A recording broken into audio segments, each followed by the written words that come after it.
आगे सामने हमारे बैठे हुए इस विधानसभा क्षेत्र के दोनों मंडलों के पदाधिकारी हो सकते हैं, हमारे वो कार्यकर्ता देश प्रमुख हो सकते हैं, या जितने भी हमारी पूंजी है दोनों मंडलों की, वो हमारी छाती हमारे सामने है। आप सबको भी प्रणाम करता हूं। हमारे सभी प्रेस के भाइयों, तमाम उपस्थित अन्य सभी मित्रगण, ये चुनाव अप्रत्याशित बेला में आया है। इस चुनाव के लिए हम तैयार नहीं थे। 5 साल के लिए चुनाव हुआ था। दुर्भाग्य से बीच में एक दुर्घटना घटी, प्रकृति का प्रकोप हुआ और मेरे अनन्य साथी, मेरे परम मित्र भाई गोवर्धन त्यागी, पिछले दोनों चुनाव हम साथ साथ चुनाव के मैदान में थे।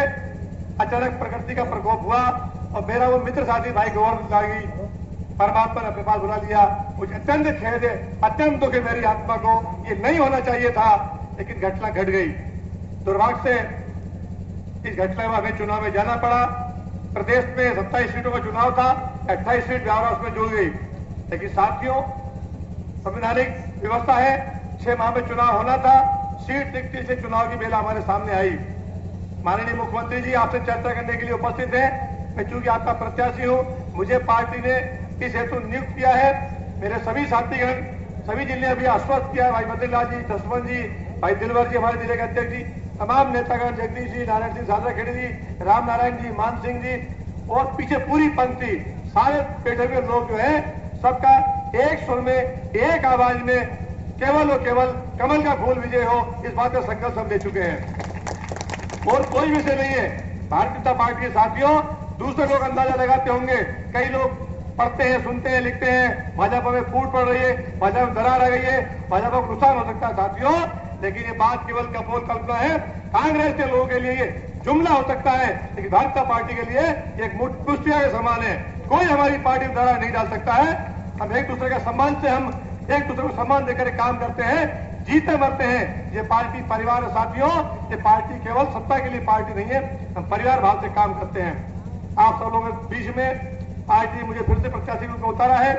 2013 के चुनाव में आदरणीय शिवराज जी के आशीर्वाद से मैं विधानसभा में प्रत्याशी था। आपने जिता करके मुझे विधानसभा में भेजा और मुझे बहुत कहने की जरूरत नहीं है। इन 5 सालों में जो मेरा कार्यकाल था 13 से 18, आप सबके सामने खुली किताब है। आप सब सहमत हो मेरे आपके सेवा से, मेरे अपनी जो जनता के लिए सेवा कार्य किए हैं, तो दोनों हाथ उठाकर मुझे एक बार आशीर्वाद जरूर दे रहे हैं। सहमत है, सब सहमत है।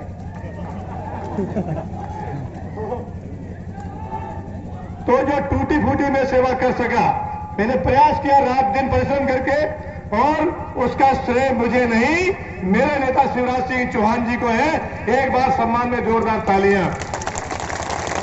मैं जब भाई साहब से निवेदन किया, जब माननीय मुख्यमंत्री निवेदन किया, साहब ये और मंजूर करना है, भाई साहब ने कहा यार तुमने कल ही तो कहा था आखिरी बार है। मैंने भाई साहब मेरी भूख नहीं मिटेगी। हर काम को उन्होंने मंजूर किया। भाई साहब 7-8 हजार करोड़ के काम इस विधानसभा क्षेत्र में धड़ी धड़ी लगा दी हमने, धारा प्रवाह काम किए हैं, और उसी का परिणाम है जनता जनार्दन, ये सारे कार्यकर्ता आपके साथ चट्टान की तरह खड़े हैं और आपका आशीर्वाद उन्हें प्राप्त होगा, मैं पूर्ण विश्वास व्यक्त करता हूं। साथियों, काम करते हुए कमियां भी रहती है, गलतियां मेरी रही होंगी, खामियां भी रही होंगी, कहीं अच्छा बुरा बोलने भी आया होगा, लेकिन साथियों चुनाव की बेला है। उसके लिए मैं आप दोनों से, आपके भाई साहब के सामने, माननीय मुख्यमंत्री के सामने दोनों हाथ जोड़ करके उन मेरी गलतियों के लिए क्षमा चाहता हूं। अपना बेटा मान करके, अपना भाई मान करके उन चीजों को भूल जाना। लेकिन मेरी गलती अगर हुई होगी, मेरे से अनजाने भरी हुई हो, जानबूझ के नहीं, लेकिन एक उसका दंड आप मुझे दे चुकी है, आगे दंड मत देना आप। भले ही ऐसे हल्की चपत लगाई, चपत तो लग गई, लेकिन उसका कितना बड़ा नुकसान हुआ। आप जानते हैं कि हमारी सरकार 3 सीट से रुक गई। बनते बनते जब कमलनाथ जी बने तब 3 सीट। मैं कहता हूं इसके लिए हम राजगढ़ वालों का ही दोष है। ब्यावरा, राजगढ़, खिलचीपुर हम दे देते, हमारी 9 से 12 होती और वो 14 से 11 बन जाते और मुख्य हमारे शिवराज जी होते। इसलिए हम राजगढ़ वाले हैदराबाद से क्षमा मांगते हैं। ऐसी गलती हमसे दोबारा नहीं होगी, नहीं होगी और नहीं होगी।